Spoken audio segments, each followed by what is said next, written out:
name is Sam Kassab. I'm from Vietnam Media. Today is Sunday, August 14, and I'm visiting my cousin George Dawood Habi Morogo Kassab and his brother Joe Dawood Habi Morogo Kassab from my family. And they are son of the pioneer, my uncle Dawood Kassab. So I have a chance today to be in their homes and to talk and touch the story of their father and uncles and their story in Detroit, and when they arrived to Detroit, where they born to by themselves in Detroit. George, how are you, cousin? Good. Good? Good. Glad to see you here. Very glad. Joe, thanks for giving us the time. Thank you. Pleasure. We had a lot of fun in listening to you. George, I'm sorry. Could you introduce yourself, your name, your family name, and how many children you have? As myself, Yeah. my name is George Kassab, K-A-S-S-A, and I have 4 children. Of course, my wife and 4 children, and 2 boys and 2 girls. And I have nieces and nephews that are born. One son. What is the name of your children, the oldest one? The oldest one is David. David? And then it's Teresa. Then it's Denise, and then it's Mark. Inshallah. How many of them are married? All. Oh, how many grandchildren you have? 3. Oh, my. 12? Oh, they're total grandchildren. Yeah. 12 of them. 12 from all of them? Yeah, Okay. yeah, for all of them. I picked them. Good. God bless them for you. Okay. And Joe, how many children you have? And I'm sure they all married too. I have four children, all 4 married. I have 3 sons and 1 daughter, 12 grandchildren. God. So between you and him, 12 and 13, 25 grandchildren. 12 and 12. 12 and 12. 24. Good football team.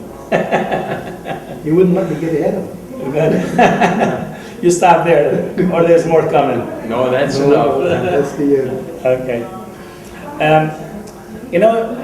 George and Joe, both of you, I just want to go back to my uncle Dawood. He born in Turkey, and he came to America in 1929, what I understand. That's correct. Okay. Tell me about your dad, why he left Turkey in that time, which about 82 years ago, and to come to America from Turkey.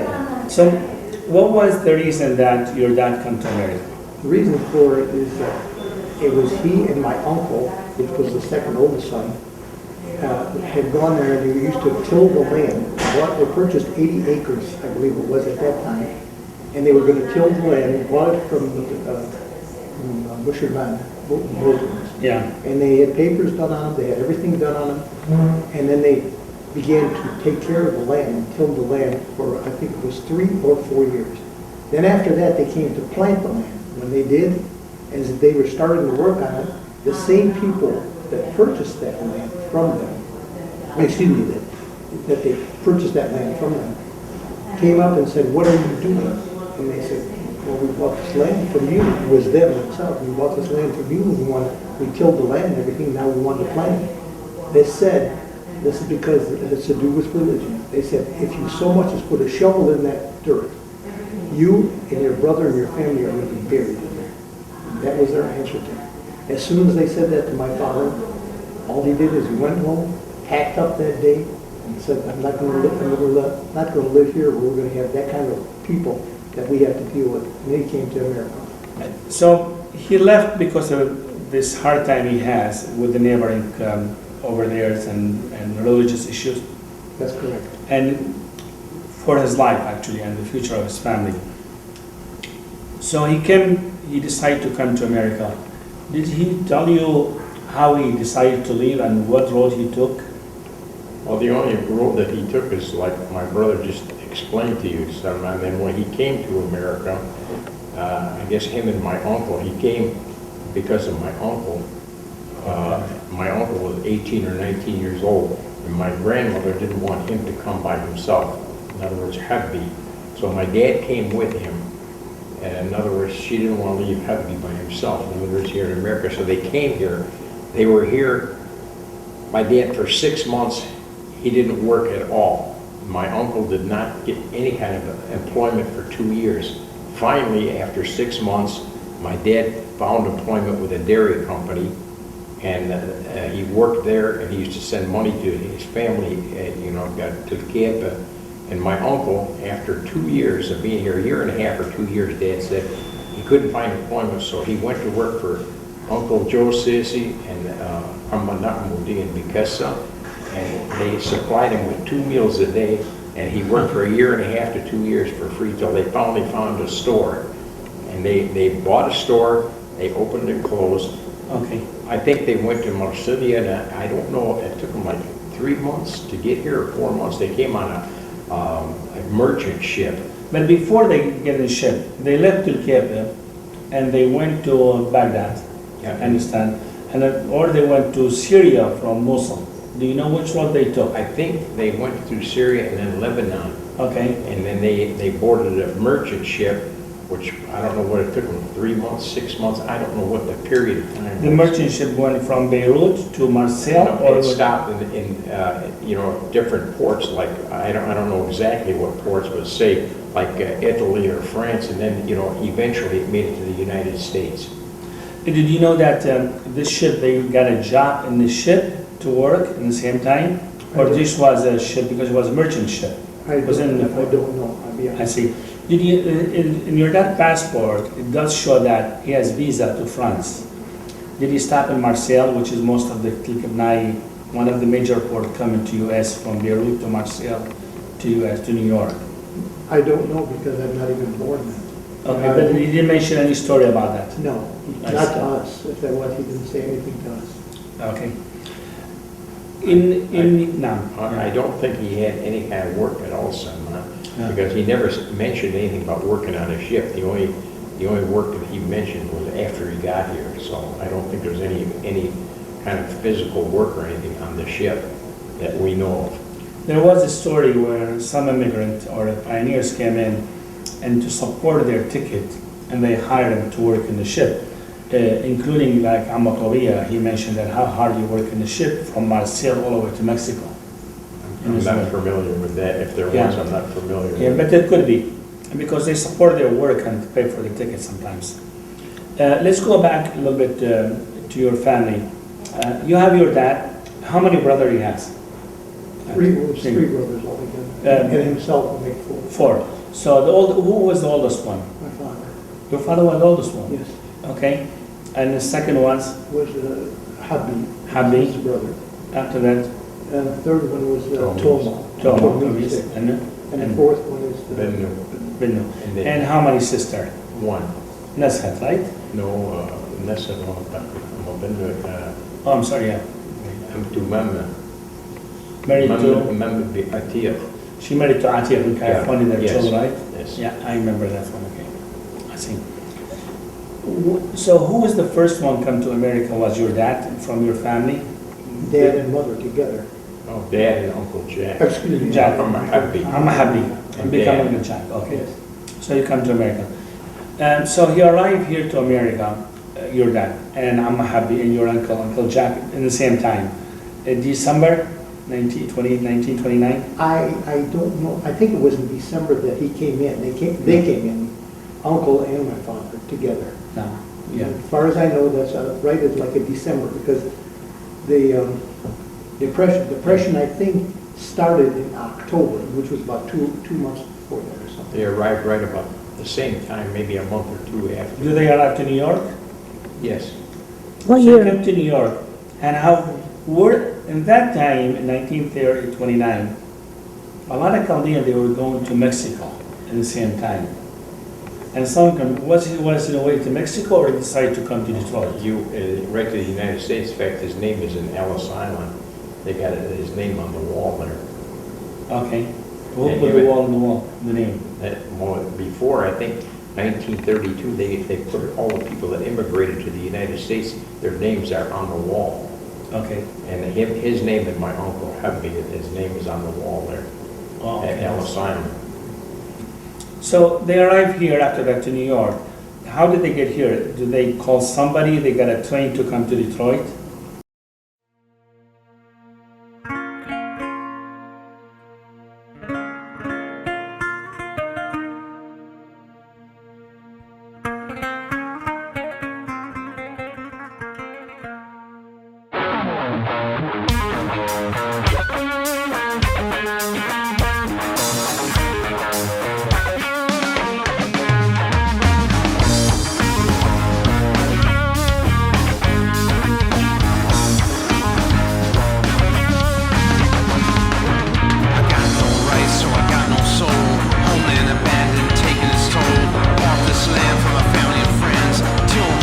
To the very end, shotguns waving an innocent face. Gotta leave this hell, get out of the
Now he comes here, he arrived here in December 1929, him and Uncle Jack. Yes. So these three people arrived here in America in 1929. They don't speak English, definitely. No English, no Arabic, no So, nothing. how they arrived to Detroit, what happened in first year, how they supported themselves and how things go? They stayed for the first 6 months. They were borrowing money from relatives to send to support the family. In Iraq? In Iraq. My father's first job was after 6 months. Chaldeans helped him get into a dairy company. And he used to work 12 to 15 hours a day, and I've heard it many times from his mouth. They used to stack 5,000 cases of milk every day. And after 6 months, How much was getting paid? $5 a week. The A going week? pay was $3 a week. He was getting $5 because the work was so hard. Nobody could put up with the work that he did. And then my Uncle Jack, 2 years, or hubby, for 2 years he couldn't find work at all. So he went to work for Uncle Joe Sissy, and that would be Kassab. They gave him 2 meals a day to eat. And that was it, no money at all. So Uncle Joe, before he go in the car business, he was in the grocery store. That's right. Yes, he did. How did he end up in that, in the car dealership? Do you know the story? His wife was her mother was a maid to Henry Ford I, and the name of the dealership was Allen Chapel. I'll never forget it. And they took Allen Chapel, Lincoln Mercury, and Joe Sissy was part of that. Henry Ford gave him that Allen Chapel the dealership, and that's where he started the automobile business in the late 40s or mid 40s, I think. Was it the same place what is it today? Yes, Ypsilanti? Ypsilanti. Wow. And they kept on expanding. They expanded over the years. And at one time, I don't know where he's at now, but at one time he was one of the biggest dealerships in Michigan. Yeah, first car I bought in American Mercury was from there. Yeah. Took Mount Hesse with us, and we went over there and purchased the car. So now, your dad is in America here. He got a job. Uncle Jack is not working. And I think your mom was still in Iraq, your mother at that Yes, time. my mother His and my wife, yeah. sisters. Yeah. And he had never seen my sister Mary because my mother was pregnant with her when he left. So he didn't see her actually until she was 6 years old when she got My here. God. So he left 8 years. He was so bad once to leave that he left his wife and with 8-month baby in her, to be 8 months pregnant. pregnant, Yes. and to come to America, that bad was it? Well, the way he felt about it, Yeah. the whole idea was to get them out of there and bring them to the country where Yes. they're safe, as it is now. Okay. So in that time, your mother and your 2 sisters, one is born later and one was born already. Yes. And they came, what year the rest of the family, they arrived to America? How many years later? The rest of the family? I mean, your mother and your sisters? 1936. 1936. Yes. Okay. Now, both of them here, Uncle Jack and Ahmed Daoud, and both of them here is in Detroit. They start working hard. So where they start saving money and actually first they bought a store first, or they bring the rest of the family No, here? they When they started- got in the business? They started in business in 1932 on Jefferson and St. Clair. 1932. Yes, right. 2 years later. Yep, they bought it, because my Uncle Jack was working with Uncle Joe Sissy, and I guess they found a way to how to run a store. Yeah. So they bought a store 2 or 2.5 years later on Jefferson and St. Clair, and the guy was going broke. Dad and my uncle bought it. They used to open and close and I've heard it so many times, from 7 in the morning till 12 at night. And they had a little room in the back. They used to take naps in the afternoon. They hired nobody. They didn't know how to read and write. They used to look at pictures. If you asked for a can of corn, they look and say corn, and they give you a can of corn. And the only thing they always had a hard time with spices. If a person wanted spices, they used to tell the customer, come take whatever you want off the shelf. They didn't know how to read and write. And finally, they stayed there till 1935. They were going to sell the store and go back, take all their money back to Belach. And they were evicted from the building they had. They didn't know how to read or write. They were both illiterate. And they kept on sending notices about, renewing the lease or moving out. And none of them know how to read and write. And the sheriff came in and evicted everything. They threw all their products and all their equipment out on the street, and they moved to another location on 12th Street, and they went broke. So they have the mail for some reason, lease expire, renewing. Yeah. So nobody opened the Well, mail. yes and no. I think my brother missed a little point there, a very important point. My father and my Uncle Jack bought that store, yes it was, but they say they were doing very, very well. And it's a little funny, I'll add that little line to it. When he used to go somewhere, that's in those days, the customer would come to your counter and say, I want coffee. I want this. He'd have to go back and get this and put it on the counter and then charge him for it, not self-service, no more of that. Oh, there was no self-service at that time. There wasn't, that's what I'm saying, there was no self-service, my dad would have to get it. But then, what happened is, there was this Chaldean people, they found out that the store was good, and they went and got a lease on it. But my dad and uncle didn't know how to read or write, and they got evicted from there. They kept warning him to get out, but they didn't even know what it was. And eventually they just walked in, said, what's your name? Gave him his name, said, this is the place. They took everything completely out, put it out on the street. They had to go get it, put it all, had people, firms come in and take all this stuff out, put them in escrow or hold on or whatever you want. That was inventory and fixtures, everything. Everything, So, the whole thing. and then they moved to another place on 12th Street, which they didn't do well at all. And then finally, my dad and uncle had an empty building, I'll never forget the address, 3711 and 3713 Second, and they opened it up, and the Lord gave them from coming from Shemaya Blessings. they gave them all kinds of business, and then eventually they had their falling out, and my uncle went his way and my dad went his way.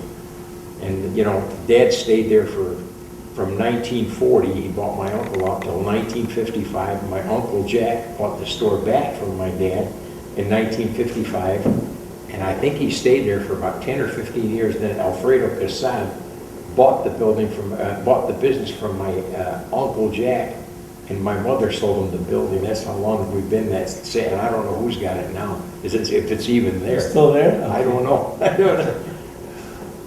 Now, Uncle Jack and Uncle Ahmed Dawood, Uncle Dawood, your dad, they have a business partner first time together. Yes.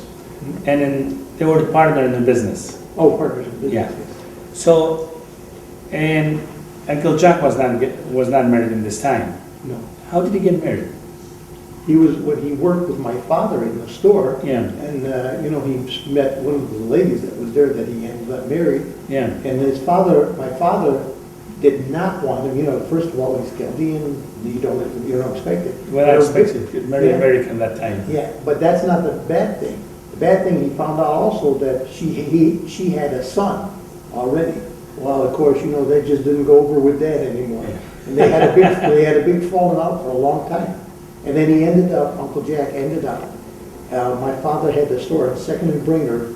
He ended up bought a store on Cass and Forest. Cass and Forest, where he built a small store right on the corner of Cass there. And he had his business from there. And he stayed there for quite some time. So now he got married. Your Uncle Jack got married. Yes. And I heard for a while your dad and Uncle Jack, they were not talking, but they were still a partner in business. They didn't stay along. They didn't stay along because I see. Yeah. They separated and each one went his own way, eventually, they make up after a while, after 5-6 years, whatever, however time it took. I mean, they make up, but they were never partners after that. And they weren't also that close. Sometimes when you fall out with somebody, it's not what it should be, Especially the hardship that they went through to get to this point. Let me mention one other thing to Sunman, Sure. which my father, when my grandfather passed away, my dad was 20 years old. My father was the oldest. He raised all, they were like, not his brothers, they were like his kids. I mean, they were all like his children. He was the oldest one, like the old country people, the oldest son, he takes over. Well, all his brothers, his siblings were all younger than him, so he was like the father of the family.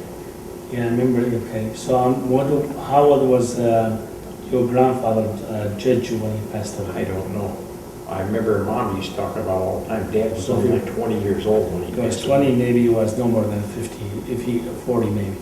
I don't know. I Well, Dad was born in 1899. Yeah, but I mean, he's talking about our grandfather. Grandfather, I don't know when. And if you come in 1930 here, 1929, so 1919, so maybe, yeah, it was pretty young. Maybe not 1920, probably passed away, or 21, or Yeah.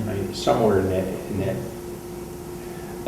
Any stories that you remember that your dad told you about his life or about your grandpa in Turkey? Any stories? To me, I don't remember him talking too much about Babi Turkey, Yeah. my father Turkey, but I know he was very, very endeared to his father, just like Joe and I are very endeared to our father. And he used to tell the stories on it. Now, there wasn't too much told on it, because you remember he was very young when he died and that kind of stuff. And so when he came here, I'm sure he would tell stories about the old country, where he came from, what went on, and stuff like that. But his mother, my dad's mother, was still there at the time. In fact, she cried her heart out when my father came here to the United States. And she did pass away, I believe, it's about 1941. 1945. 1945. Has a tattoo in his right arm, your dad? No, just on his hands. On his hands. What was the tattoo? Well, they said when they go out to, if they're going out to sell stuff, like going from country, city to Merchants. city. Yeah. Merchant. What would happen is they'd have to sleep on the ground. Yeah. And they'd start getting the arthritis. Okay. So that they did all this nukra, they call Yeah. it, holes in Yeah, the yeah. place. And then that way, it helped them to be able to work their hand. Okay, I see that. Acupuncture. Acupuncture by It is listed in his passport, actually. There is a story you mentioned a while ago about your dad, about the store, Aziz Nature. The store was in Aziz Nature name for quite a while. For approximately 5 years, when that's what Dad used to say, because my dad was not an American citizen. They didn't have LLCs or anything. They didn't understand what LLCs or corporations were. So they had a personal name. You couldn't have any liquor, beer, and wine. So he had it in Aziz Najer's name for 5 years. And in fact, my father bought a small piece of, like a small apartment building. I'll never forget the address of that. It was 5151 3rd. And they were going to build a store with him and Aziz together. And then Aziz went with Jack Najer and partner. And they left the building and we sold it to Wayne State University.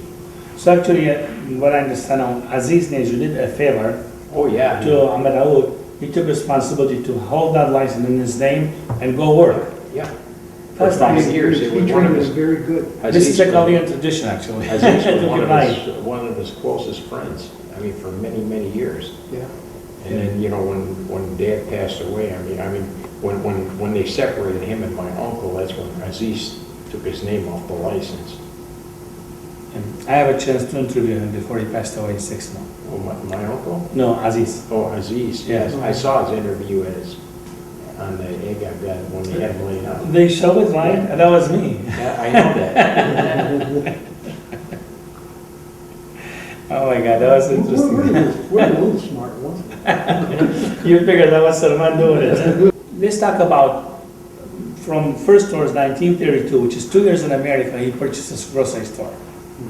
And he was managing to deal, and who was doing the buying for them in the store? Well, in those days, you didn't do the buying. The salesman used to come in and sell to you. Okay, and That's just fill the shelf? Build the shelf. They'll walk in and say, hey, the black pepper is up there, this is up there, that up there. Mr. Cass said, you need this many, this many. That's how he used to tell They you. used to write everything with a pen and pencil. Your salesman used to come in and say, you need a case of corn, they had a pad in front of them. They thought 1 case of Del Monte corn or whatever have you, or you need a case of Coca-Cola or whatever. They used to write it all down, and that's all. And they used to sell it to you, they used to deliver it to you, and they used to count the cases as they came in. Like they had a total, it was a small store. How many cases did they get? 25, 30 cases, 50 cases. They used to count the cases, and they used to match up the picture of that item to the items on the shelf, and that's how they did. There's no scanning or nothing like that. So that was first store. They moved up farther. They were partner with Uncle Jack.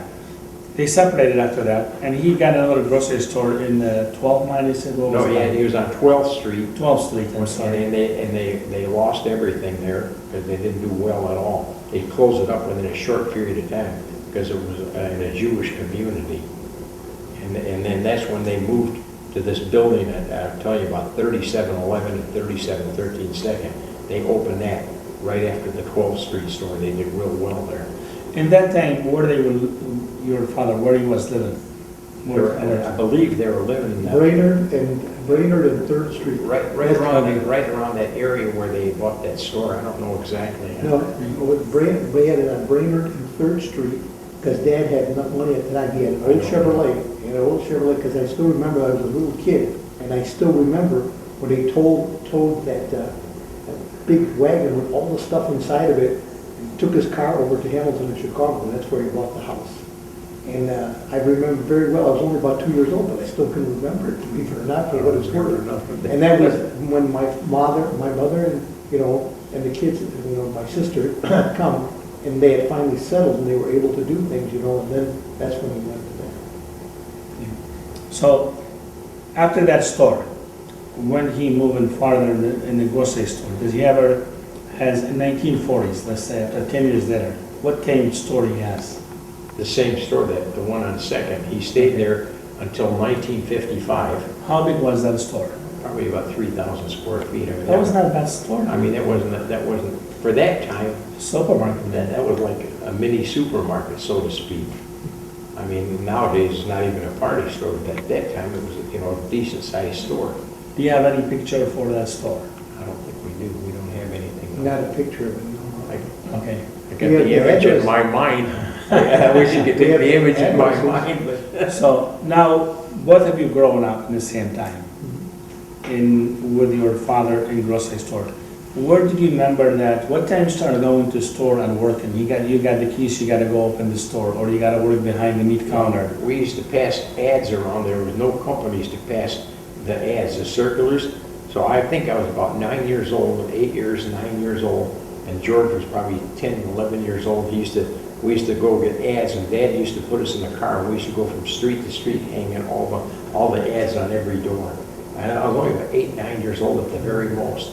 And then when my sisters went to the Kassab to get married, I was 11 years old, George was 13, and Dad used to open, we used to have Americans work the store. He said, just watch them, so leg gun, so they don't steal. And we used to go there, I was 11, 12 years old, just watch the cashiers do nothing. I couldn't do it, I mean, put up stock and stuff, but that was it. So, Uncle Daoud, you went to Kassab when your sister got married? No, my sisters went. My dad was there, but he couldn't open and close every day. So he used to open. Me and my brother used to go to school after school when we got out at 3, 4 o'clock. We used to go close the store, not close it physically. He used to come and close it, but we used to watch the employees so they didn't steal. And since your dad came to this country in 1929, when he was first returned back to visit? Never Visited back? Never He visited. never went back. Never went back. He never went back. Now, both of you growing up in the stores, and your dad, you become an age to get married. So you have a lot of chances to get married in America. And what was the reason that you and both of you, let's go back to I Turkey. can explain it very easily. Sure. My dad got very ill by the time in 1963, and he knew that he was going to die. This is serious, not a joke. And he knew that if he died, God rest his soul, if he died, Joe and I would never get married, because he feels that we would not. We would probably marry American, which he didn't like. At all. And plus, he might not even get married. A lot of people get old, 48 years old, they don't. So he wanted to send us there. So he sent my mother could hardly speak English, I think. Of course, my brother and I could. And at that time, in fact, let's see, I was 25 and 23 when 25 for me, 23 for my brother Joseph when we got married. We went to Tilkapit, and Sister St. Paul, you know her, I think. You remember Sister St. Paul? She's my first cousin.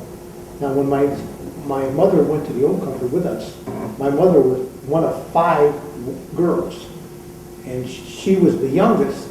And my brother-in-law's mother was the oldest, you know what I say. And with Sister St. Paul there, she helped with my mother, talking to my mother for the other night getting married. And also they went over to make sure to go to Salman Sesi, excuse me, Musha. Musha Sesi and his there, and of course they knew him right away. Musha and the Kassab, Bindu, excuse me, I should say, I did forget that. Ami Bindu, Tomo.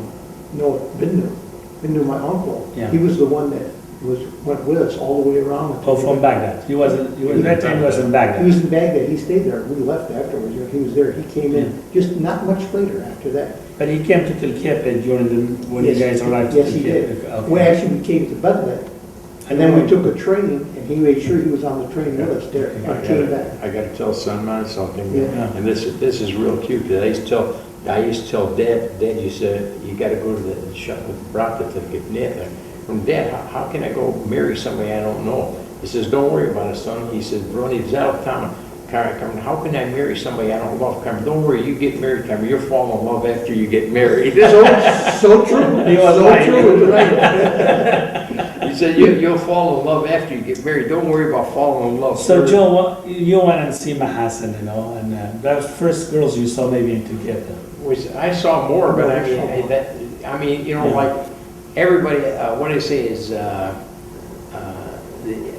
beauty is in the eyes of the beholder. Everybody has a vision of the person, and I saw a lot of girls, but she was the one that I wanted. And I imagine, like with my brother, the same. And when we went there, I mean, I knew Salman Sisi. He's our cousin, and we knew Musha Sisi, and had a phone, and they're our relatives, and it's a man-made deal over there. I mean, it's just, you don't go out and date the girl, and you just Shake hands. The old saying is, Wow, oh, today- is that all you want? Come on over, we'll take care of it. Today, hello. Today, that's it, today. So what about And you, what was? Who was the George? best How what happened to you? How did they put that matching together? My son St. Paul Yeah. knew Fidiana, and her family is Zarifa. And of course, Zarifa's father had passed away years ago. Well, he didn't pass away, he was killed because in the hunting, some kind of hunting, but he had nothing to do with it. You probably know that anyway. But anyway, I'd say come over, and Sister St. Paul told her that she knew Fidiana very, very well. She's a very good person. Her father, of course, passed away. Her mother is there. He had, how many kids they had, and all for. You know what I did is I went over and sat down. We stayed on chai. In fact, Sota, her grandmother, had a broken leg or something at that time. I think so she couldn't come up.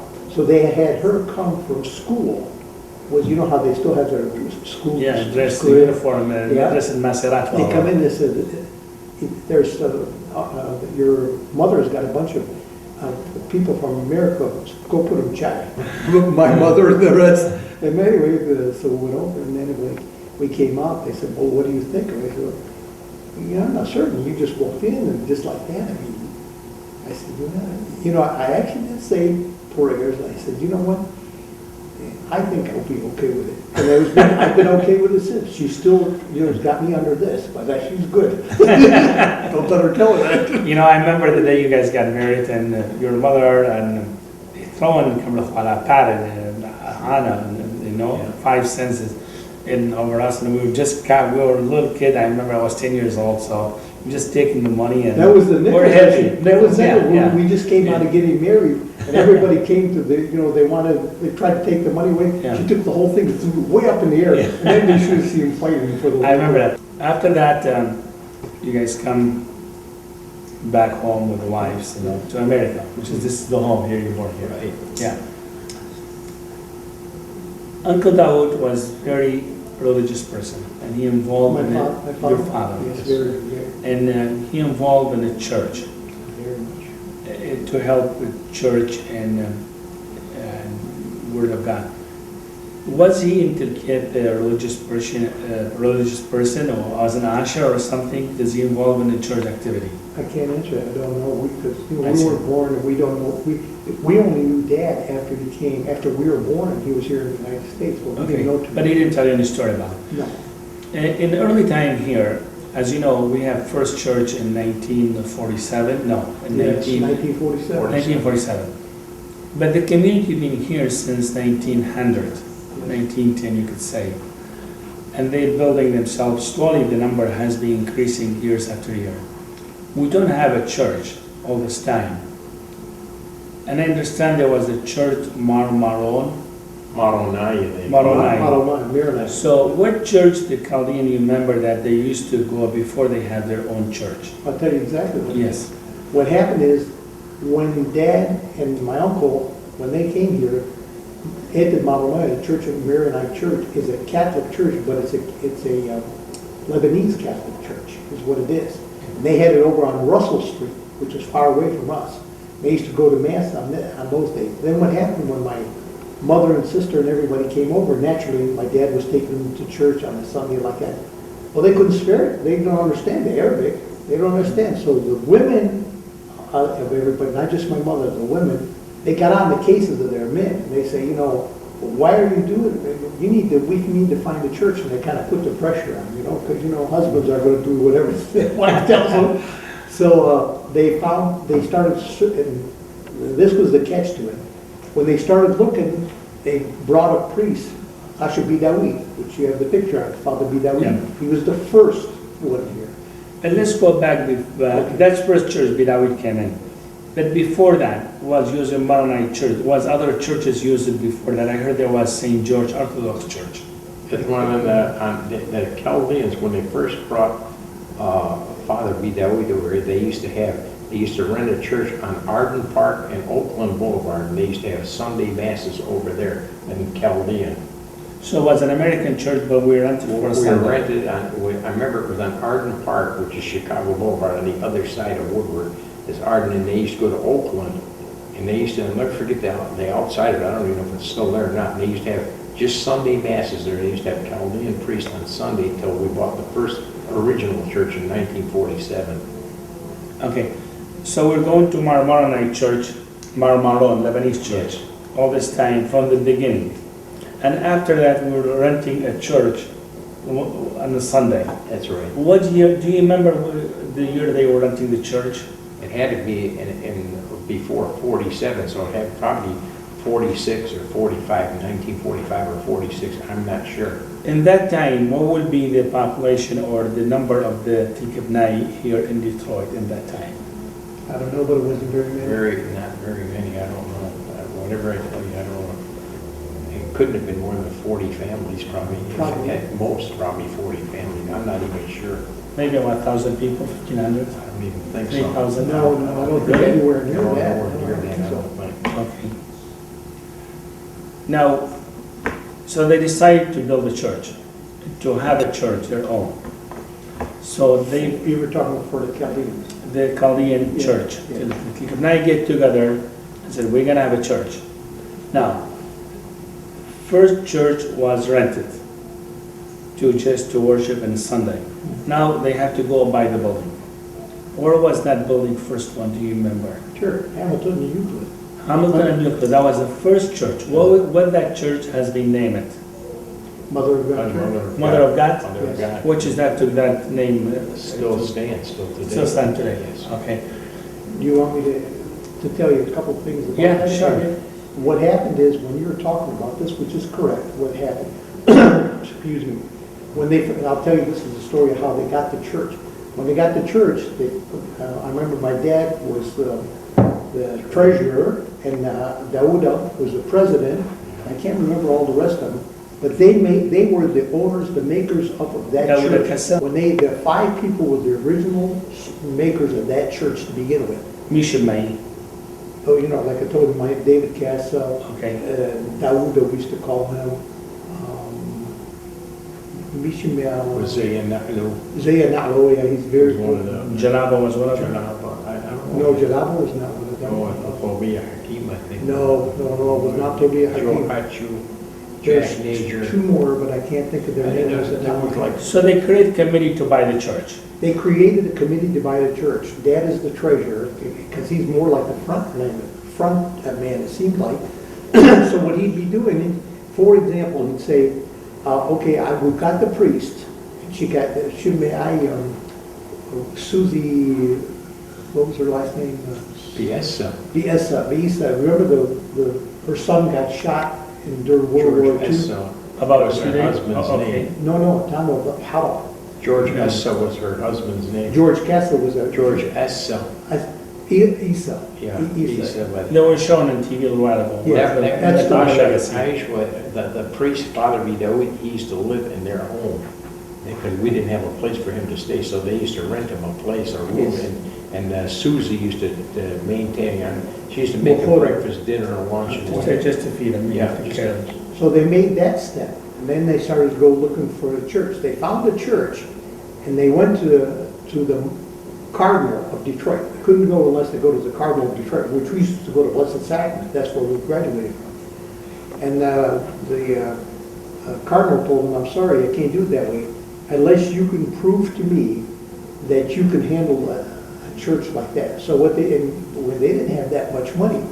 So they started looking around. Come to find out, from here was Detroit, this main Detroit by the river, and they were building the expressway. And they were building it up this way. So what they did is they went to it was a Protestant church, I think. They went there and they wanted to know if they would sell it to them for a certain price. I don't know what the price was, but it was like a very reasonable price. Oh yeah, they were very happy with it. 125,000. It could have been, I don't remember what it was. But I know he went back to the Cardinal, my dad and his other fellows. They went back to, they said, "We found a church now." I said, "Oh, that's good." And they said, "Yes, they're going to turn it all into our name." But the only reason they turned it into our name is because they put it, they're going to move to another place. And then they sanctified the church, and that was our church from the beginning. In 1947. 1947. That's actually the first time they had it, was Do 1947. you remember the opening days for the church? No, it's on that calendar, that picture. And then it was February 27, 1947. But I don't think we got on there till it was August or something. I have to look I at see. it. Okay. So that was, Bidawit was a first priest. Very first priest, the picture that you have of him. There was some issues about the priest that a lot of people, they said the priest would go back home. Do you remember a lot of people, there were some kind that has issues with the priest after that? I think what they wanted a priest Chaldean. But there was Tilkebnai. Tilkebnai, but there was no Chaldean available. I don't know how they distribute them at the time, but that's what Chaldean available. Tilkebnai. Tilkebnai, a Chaldean, Tilkebnai, but شغل I قش بداود know a Chaldean, I know a Tilkebnai, I think what he was, but whatever it was, that was what we wound up with. That was the reason they want a priest to go back home. Yeah. Was another reason Well, behind it. he was there for a while. I think he, Yeah. Well, I know some people said the priest is here to stay and he's going to stay in my house. He's not going to go back home, as Sam Davish was. I don't know, but Yeah. when I was only 7 years old, Sam, so Okay. I don't, a lot of the details, they don't tell kids 7 years old what's going on. Okay. You told me a story that you have one large home, a house in Detroit, owned by the piano owner of the piano company. Yes, the Grinnell's brothers, it was their mother's home. It's on West Chicago and Hamilton. And the house has to be approximately 15,000 square feet. And that was, Dad bought it in 1940. And it's 4 floors, had 4 natural fireplaces in it. And we had a ballroom in the basement. We could have a party for 250 people, easy, just in the basement, all completely finished. He was only 10 years in America at that time. Oh, he bought the house, yes, that's right, he was only 10 years in America, that's right. And In then 1940 he bought it, you live in that house for until when? when Mom we sold moved it. out. My dad passed away, so it Well, we was had the 1967 riot. 67 riot, it got 60 real bad. And she sold, what, 68? 68. Right after the riot, took one in town. Broke her heart. It broke her heart. Where was that house again located? West Chicago and Hamilton, right on the corner, 1101 West Chicago. Did you pass by the house once in a while? It's still there, or? It's still there. It's all damaged, but it's still there. Oh, nobody live in it? Oh, yeah, there's a funny story down there, I don't know if I told it. No. There's people that bought the house in 1968 when they bought it. And one of Fidyan's nephews, they had that store, it's King Cole Market, there on Claremont and Woodward. Okay. Anyway, they cashed checks. And they came up with one of the sons, well, he's not like a young son, he's probably about 40 years old. And this lady come up, she was a black lady, nothing wrong with that. She gave him a check, she said, cash my check for me. He said, hey, wait a minute, he says. This is 1101 West Chicago. Hey, that's my uncle's house. That's my uncle's house. Please, can you get hold of him and have him come to my house? Take a look at the inside of it. I don't know a lot of that stuff that goes on there. And that would have been about 68, 40 years old, 40 years ago. That's how it is. But that house was very big, it was very large. It came from, was from the Grinnell family of music. That was the one that owned that. And the husband had died and it was only the widow that was left. The garage held 4 cars, 4 large cars in it. Never had a problem until things changed. How much you pay for the house like that in that time in Detroit? I have no idea. $10,500. I remember Dad used to say it all the time. But $10,000 at that time, I'm talking about 1940, average worker was only making $20 a week. So that was, if you divided that by what wages are today, how much would it be worth? I don't know. I mean, so how you manage, the house's lot size came very, very big and was one of the outstanding homes in the community maybe. It was. It was. Not that many houses in Detroit in that size in that time. A lot of Chaldeans lived in that area, some men that had big homes as big as that and some bigger. Really, in that time? And that all, the West Chicago, Boston Boulevard, and there's one other street there, I can't think of the name of it, from Woodrow Wilson all the way to Woodward has humongous homes, especially Boston Boulevard. Boston Boulevard, they probably have homes that are 40,000 square feet there. Like the guys that used to own Tiger Stadium, Burt's Manufacturing, they used to be there. The Fisher brothers, they used to make all the bodies for General Motors cars used to live there. Firestone used to live there. Yeah, a lot of homes that were big. Chaldeans all bought them. In early time, you grown up, who are the other Chaldean pioneer in your dad's age? You remember that your dad associated with, work with very close? There was a lot of them. He was, they used to call him Daoud Malka, Daoud for his name. They had almost everybody I named you, and much more. If you look at that picture, you'd almost have to look at it. But he knew a lot of people. He was always, dealing with them. Plus the fact that he was the treasurer of the church. And that makes a big difference too.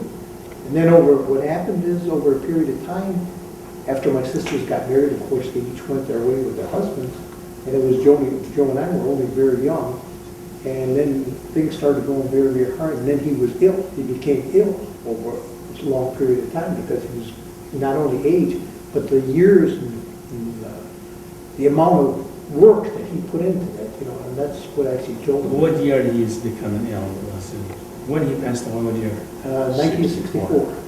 1964. How old was he? My dad? He was 65. He was 64. No, he was 65 years old, 64, just short of a couple of days. Because I remember they sent him a Social Security check. We had to return the first We had to one. return the first one. Never collected one check. You returned, so you got first First after he check, passed and then he away, passed away, and we had to take it back. and you took it back to the government. Yeah. Yeah. You cannot keep it. No. They won't let you keep it. When you only have like maybe 30 families or 40 families, everybody's close-knit, and I think everybody knew everybody. And like not only knowing everybody, I remember like on Sundays, they used to go to Palmer Park, and everybody used to bring his own, his own lunch or dinner or whatever, and they used to all eat together out at Palmer Park. I remember that real good. And I heard that after a while they changed the name of They it changed. to Chaldean Park. I don't know what the name Chaldean of Palmer Park will be coming after that. Palmer Park, but all the Chaldeans used to be there. I mean, I remember going there when we were kids a lot of times, 10 years old. All playing cards. All playing cards. They used to play cards there and eat. Did your dad play poker? No, my dad never played. Neither my mother. A lot of Kassab are not players. I'm the only one in the family that gambles, and he'd kill me if he's alive. Now, you learned a lot from your father, both of you. Yes. And actually, the running the business and the principle, the faith of the word and the religious practice and all this faith, where do you see that? What guide or what principle usually, as a business person, what of you, that you always practice and you teach others or your children? What principle you guide always in your business yourself? Well, I think a lot of that, first of all, begins when Joe and I were going to Blessed Sacrament Church. You know, that was the school to go to. All these rich people that you're talking about, General Motors and all those guys, they used to go there. We were like on the last outer side on Hamilton, Chicago. We used to have to almost run there to get there on time. But the nice part is you learn the religion, you learn the faith. I have sisters, just I told you that when World War II started, of course we were little then, I'm not even born, but I used to tell my sister, you cannot take 1 penny from any one person there is at all. It's got to be honest. And from there, after they got married, excuse me, after there they got married, my sisters got married, then what happened is my brother and I come in there. And of course, he felt the same way about us.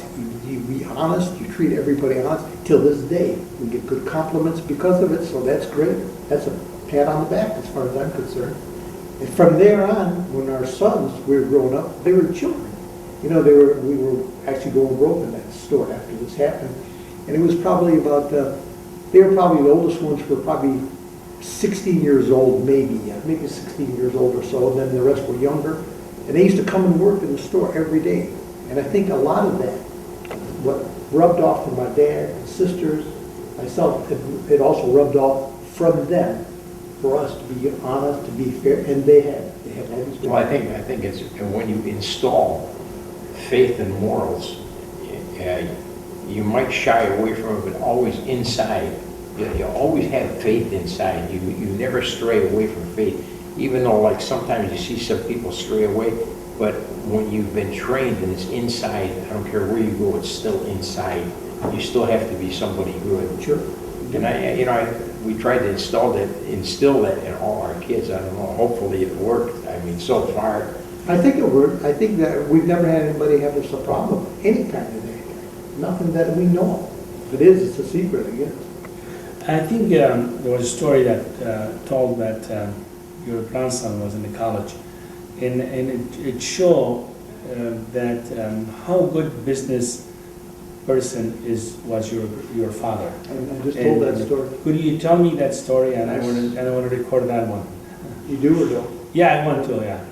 Actually, what happened is, when my brother and I had our store for 31 and a half years. And actually, we sold it later. But my grandson, the oldest one at that time, of course, would have been about 18, 19 years old. He was being taught in a class by a lady that was black. Nothing wrong with that. But he was that. That was the teacher at that. The teacher was trying to show him how to be good, how to deal with people, how nice they are.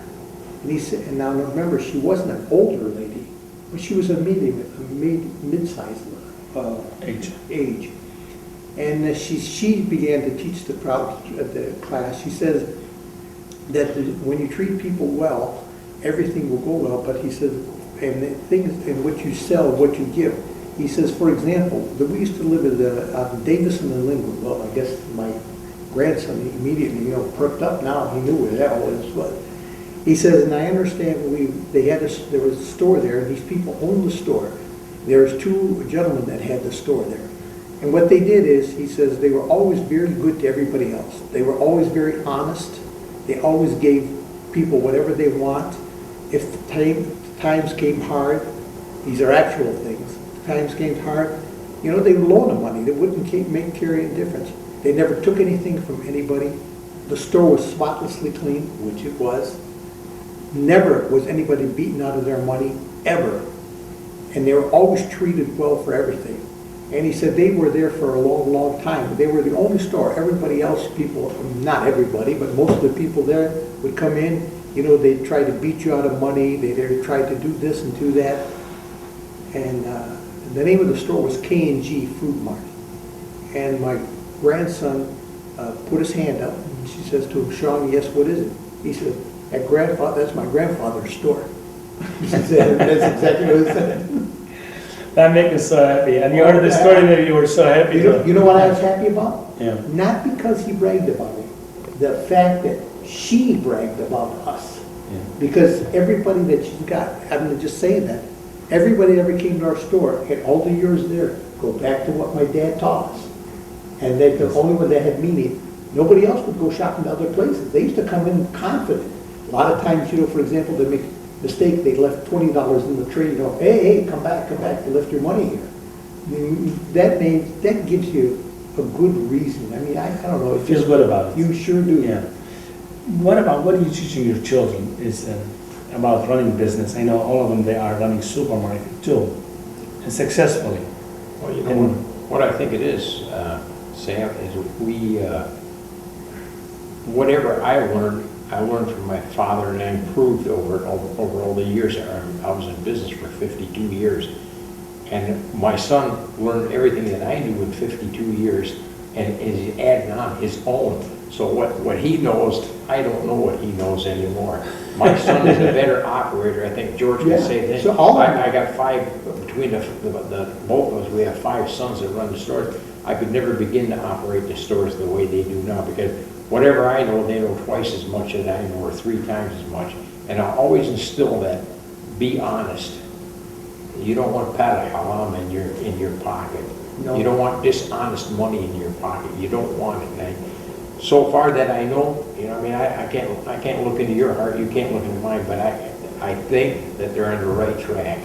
And I hope and pray to God that they are every day. Well, I'm glad to hear that. And so proud of that. And my cousin. George wants to add anything to that, but that's my... You can't add much more than you already did. Do you go to the stores now and they tell you have you ever, in this time, they ask you about running a business? Do you go to the stores, visit them? No. You know what I ask them, Sam? Very much, you're right. I talk to my sons every single day. I only see maybe once every 2 or 3 months, because they're all got teenagers and older children now, but I just ask them, how's your checkbook look, son? If they have problems with the checkbook, then Dad goes over there and he says, there's gonna wooth in this. But he tells me his checkbook is good and he can pay his bills. I haven't been to the store now for a day. In fact, yesterday is the first time in 15 days I've been to any of the stores. In fact, some of them I haven't been there for a year. When you go, just walk in, or you go look? I walk around. You don't look at the checkbook? No, they have it all on computers, but I ask them, how does it look? Are you able to pay your bills? And believe it or not, Sam, in all the years I've been here, I can walk the store and I can tell where their inventory is down 100,000 or something, 100,000.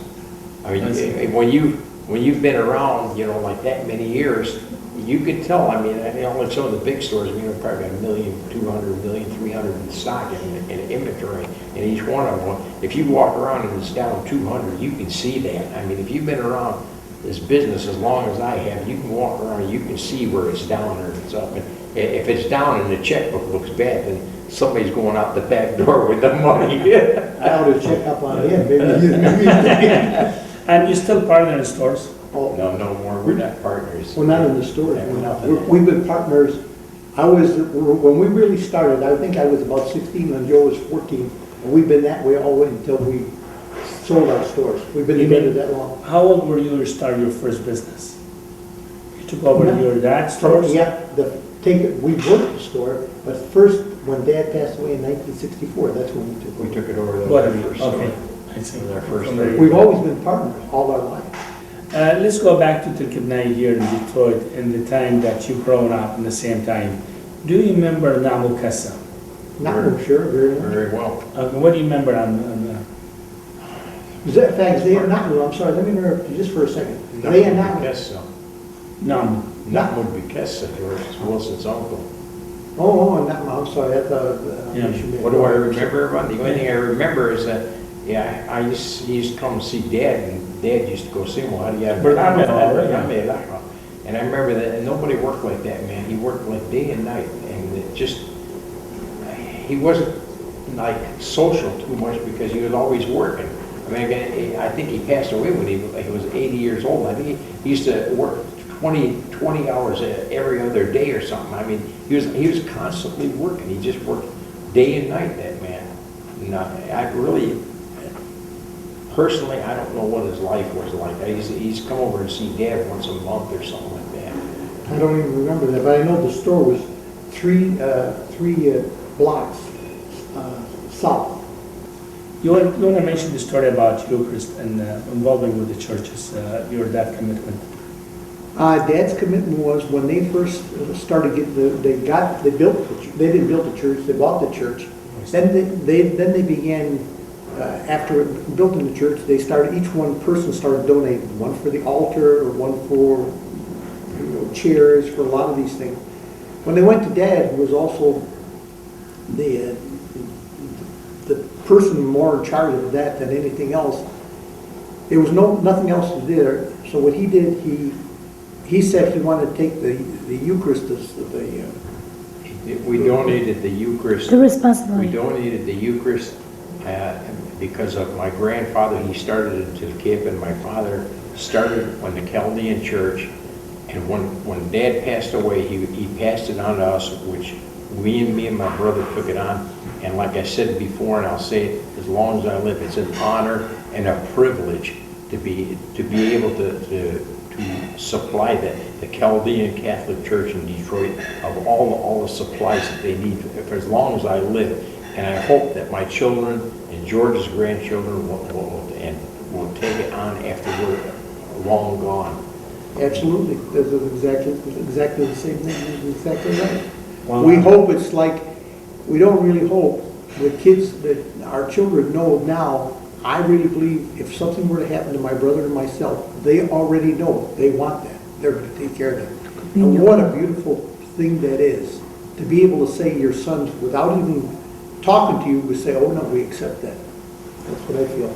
Any other stories you want to tell me about the Chaldean community that you remember? Funny stories or things about the Chaldean or Tikib-9 in general? You remember any stories? That you want to go on the record? I wish I could give you more, Sam, but I don't know any. How can we give you more when we used to have to open and close all the time? That's what I like. In fact, I'll be honest with you, when my two sisters were married, of course. Yeah. You know, Sunday you couldn't sell beer till 12 noon. Yeah. So what happened to go to mass on Sunday, my brother and I used to go to church. Mother of God Church was 2 blocks down. Yeah. And then Frank Thomas's father, what's his name? Murad. They had a store close down that way. So what we did is he would take us to our store, drop us off, and Joe and I had the key. And of course, everybody was a drunk. So you're not allowed to sell any beer till 12 o'clock.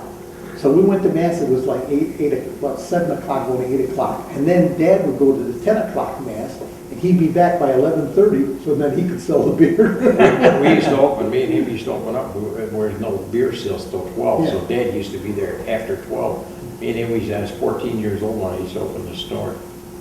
That's one of the reasons, by the way, if I can interrupt, that's one of the reasons that Joe and I do not drink at all, period. There's a reason for it. Reason for it is these guys, we come in, my brother and I would be in the store, you know, but we couldn't sell anything anyway. But these guys, they used to be drunkards, they come in just like this, just shaking like crazy. So they go to the beer counter, and then it was bottled beer only. You take like 12 bottles of Frankenmuth beer or something like that, or Pfeiffer's was that famous one that. And you look at the clock, I remember this one guy, he looked at the clock, and, oh, it's only 11:45, you know, gotta wait 12 minutes. Well, I'll light a cigarette when I'm doing this. So, you know, by the way, my brother and I have not drink anything. After seeing what they got, what these people do, I have no use for it. And my whole life, I haven't drank. So I see him, he takes a cigarette and he's shaking. I'm looking at his head, he's shaking like this. He's putting it up here, puts it like this. He starts to light the match. He's trying to light it. He blew it out 3 times. Finally, on the 3rd time, he's doing like this and he caught the tip of that cigarette. He kept doing that until it finally burned up. I said, I don't want to live like that. There ain't no life for me. So you don't drink at all? At all. Oh yeah, Coca-Cola, I'm sorry. I forgot to No wine, no nothing? No wine. Or no? No, not winemakers. We used to buy it off the shelf, you know, sell it off the shelf. Yeah. But we never, my brother and So myself. I'm expecting that you don't have any alcohol at home too? I got alcohol, I got liquor in my house since 1970 till now. Just for the guests. Just my You want to swig? No, I just. Drink a little bit, or Nashadian, you know? Yeah. That's all. Even Dad never used to drink. Dad never drank. The only time he drank was, I remember my brother-in-law, John, he used to like, like get a glass of liquor or something like that. But he'd come over like on the holidays, Christmas, Easter, that kind of stuff. Dad would have one drink with him. That's all for the whole year. Yeah. You know? Well, I think it's for social, not to be a Yeah, drunk. You know, I think exactly. that's something. Well, it's okay, some Yeah, people. yeah. Joe, what Detroit in that time? You live in Detroit. What Detroit looked like that time? How did you see Detroit today? Detroit, when I was growing up, I think Detroit was one of the most beautiful cities there was. I remember in my dad's home, we used to have the garage door, we never locked the garage door. We used to have the front door and the back door. The screen used to be open all the time. Nobody'd ever walk into your house. Nobody'd steal anything until after the riots. And before the riots, I think we had like 2 million people in the city. And ever since the riot, things went down and down. And like when I moved out of the city, I think that my first home in the suburbs was like 1969 or 1970. It became a jungle. And now it's like, wow. Like now it's worse than a jungle. I would never want to live in Detroit anymore. But growing up, I thought it was one of the most beautiful cities there was. I mean, the area that we lived in was fantastic. And I think George can tell you. Absolutely. What do you think about Detroit today and that time? Now I'm people are afraid to go in Detroit. Rightfully so. Rightfully so. A lot of them even to this day. How much, there are just as many or maybe more killings now, right now, than when everybody moved out. Maybe you couldn't kill them because they left. I don't know. The thing that I look at today, Salman, we have one store left in Detroit. All our stores in the suburb, we've got one in the city of Detroit. We've had there for about 18 years. You have no fire department. You have no police department. You have no educational system in Detroit. You have nothing in Detroit. When we call for police protection in the city, you might as well just forget it. There's no such thing as police protection in the city anymore.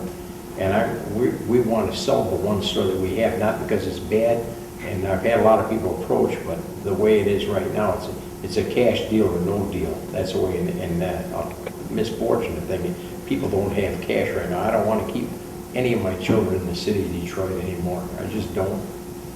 I mean, that's just the way it's changed, sign of the times. Yeah. What do you remember about the city of Detroit by itself? I mean, City- how was it the nighttime?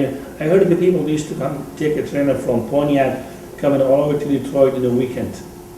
It Just- could be on that. I'm not familiar with trains. But There was a beautiful city. I mean, it just, It's a beautiful city. You remember Hudson's used to be downtown. Hudson's used to be there. They'd have all the nice things for Christmas, and it was on Woodward Avenue.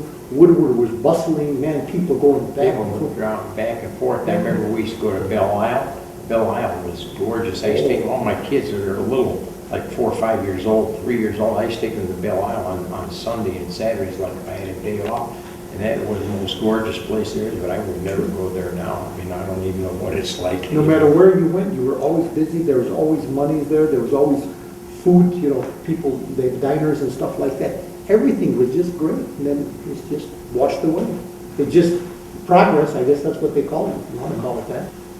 Bablo's a real nice thing, but I don't remember much of it. I only went there a couple of times. But I don't know even to this day if they go, do they call it Bablo Ale? I don't think It's they not call even it. there anymore.